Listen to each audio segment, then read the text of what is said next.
Hey everyone! Today, we're talking about Force Factor Smarter Greens, a product marketed as a superfood and daily detox drink. On paper, it looks amazing. Greens, probiotics, and antioxidants. But after using it daily for several weeks, we realize there's more marketing than muscle here. The good part first, it tastes great, especially compared to most green powders, and mixes easily without clumps.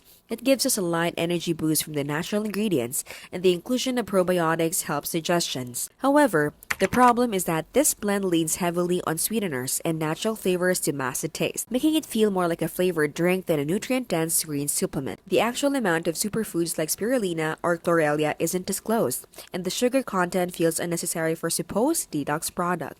We didn't feel any major detoxification or energy overhaul compared to more transparent brands that show their dosages.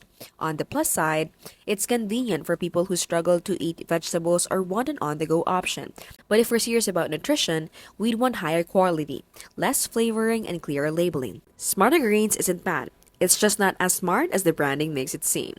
This has been How to Dirty Keep Things Smart and Simple and Scam Free.